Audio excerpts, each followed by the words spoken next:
আসসালামু আলাইকুম, কেমন আছেন সবাই? আশা করি সবাই ভালো আছেন। সিম্পল কুকিং বাই আশাতে সবাইকে স্বাগত জানাচ্ছি। আজকে আমি আপনাদের মাঝে শেয়ার করব আমার মায়ের হাতের চিকেন রান্নার রেসিপি। খুবই সুস্বাদু হয়, বাসায় একবার হলেও ট্রাই করে দেখবেন।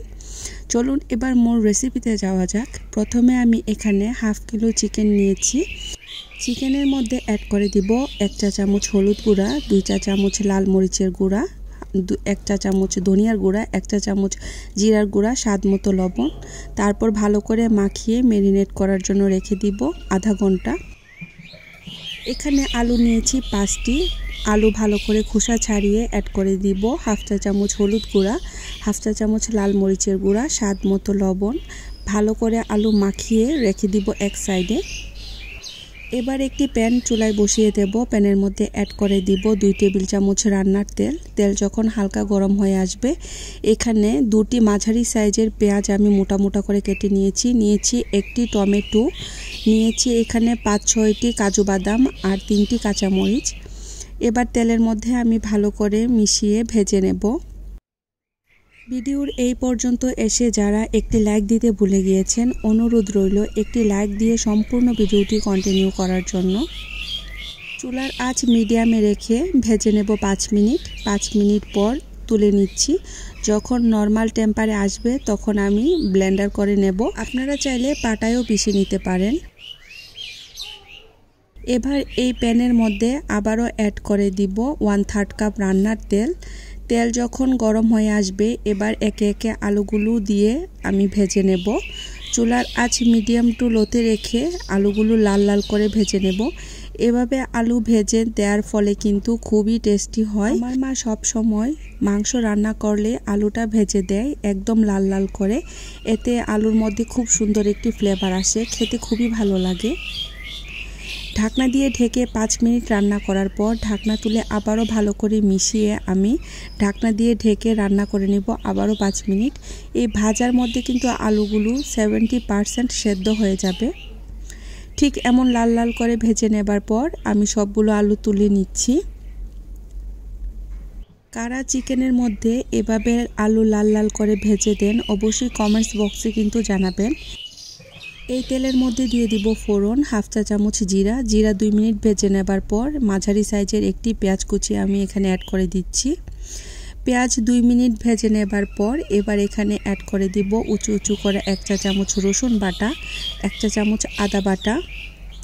আদা রসুন বাটা 2 মিনিট ভেজে নেবার পর এবার এখানে অ্যাড করে দিব আমি যে মশলাটা তৈরি করেছিলাম সেই মশলাটা অ্যাড করার পর বাটিটা ধুয়ে আমি অল্প একটু পানি ব্যবহার করছি। তারপর ভালো করে মিশিয়ে নিয়ে ঢাকনা দিয়ে ঢেকে রান্না করে নেব 5 মিনিট। এভাবে যদি আপনারা চিকেন রান্না করে না থাকেন, বাসায় একবার হলেও ট্রাই করবেন, খুবই সুস্বাদু হয়। মায়ের হাতের রান্নার তো তুলনা হয় না। আমার মা ঠিক এভাবেই রান্নাটা করে। আমি ঠিক এভাবে না পারলেও কিছুটা চেষ্টা করেছি। পৃথিবীর প্রত্যেকটা মায়ের হাতের রান্না কিন্তু খুবই অতুলনীয় হয়, এর কোনো তুলনা হয় না। আমিও একজন মা, আমার হাতের রান্নাও আমার সন্তানরা খুবই পছন্দ করে। এরকমভাবেই আমিও আমার মায়ের হাতের রান্না খুবই পছন্দ করি।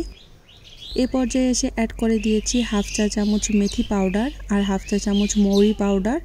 এটা ব্যবহারের ফলে কিন্তু তরকারির টেস্ট খুবই ভালো আসে। ঢাকনা দিয়ে ঢেকে রান্না করে নেব 5 মিনিট। 5 মিনিট পর আবারও ভালো করে মিশিয়ে নিচ্ছি। মশলা থেকে যখন তেলটা কিছুটা ছেড়ে আসবে তখন আমি অ্যাড করে দিব ম্যারিনেট করা চিকেন অ্যাড করে আবারও ভালো করে মিশিয়ে নিচ্ছি। এভাবে মিশিয়ে নেওয়ার পর ঢাকনা দিয়ে ঢেকে আবারও রান্না করে নিব 5 মিনিট।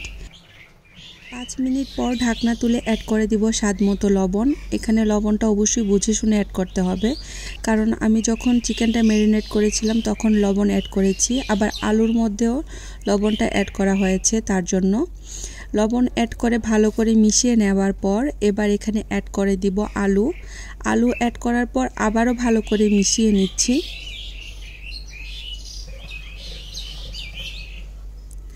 আমার এই সিম্পল রান্নাগুলো যদি ভালো লেগে থাকে প্লিজ লাইক শেয়ার কমেন্টস করবেন। আপনাদের সুন্দর কমেন্টস কিন্তু আমার পরবর্তী ভিডিও বানাতে অনেক বেশি উৎসাহিত করে। ফেসবুক থেকে দেখে থাকলে প্লিজ ফলো করে যাবেন, আর ইউটিউব থেকে দেখে থাকলে প্লিজ সাবস্ক্রাইব করে আমার সাথেই থেকে যাবেন।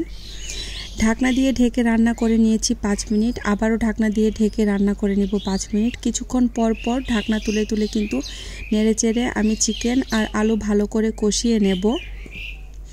আমি কিন্তু এখনও কিন্তু কোনো গরম মশলা ব্যবহার করিনি, কারণ গরম মশলাটা আমি সবার পরে ব্যবহার করব। আমার মাকেও দেখেছি ঠিক এভাবেই ব্যবহার করতে। আমার মা হয়তো বা পাটায় পিষে ব্যবহার করত, কিন্তু আমি গুঁড়া মশলা এখানে ব্যবহার করব। এ পর্যায়ে এসে অ্যাড করে দিব গরম পানি। গরম পানি তরকারিতে দিলে কিন্তু তরকারির টেস্ট খুবই ভালো আসে। এখানে হাফ কাপ আমি গরম পানি ব্যবহার করছি। আর এখন অ্যাড করে দিব গরম মশলা, এলাচ, দারচিনি, লং। আমি ব্লেন্ডারে ব্লেন্ড করে নিয়েছি, কিন্তু আমার মাকে দেখতাম সবসময় পাটায় পিষে তারপরে মশলাটা তরকারির মধ্যে ব্যবহার করত এবং সবার পরে ব্যবহার করত। এতে নাকি তরকারির ফ্লেভার খুবই ভালো আসে। ঢাকনা দিয়ে ঢেকে রান্না করে নিব 5 মিনিট। বেশ তৈরি হয়ে গেল মজাদার চিকেন আলুর কষা বা চিকেন আলু ভুনা। খুবই সুস্বাদু হয়, বাসায় একবার হলেও এভাবে ট্রাই করে দেখবেন, আশা করি অবশ্যই ভালো লাগবে। এবার গরম গরম পরিবেশনের পালা। আজকে এ পর্যন্ত, পরবর্তী নতুন আরেকটি রেসিপির সাথে দেখা হবে ইনশাআল্লাহ। সবাই অনেক বেশি ভালো থাকবেন। আল্লাহ হাফেজ।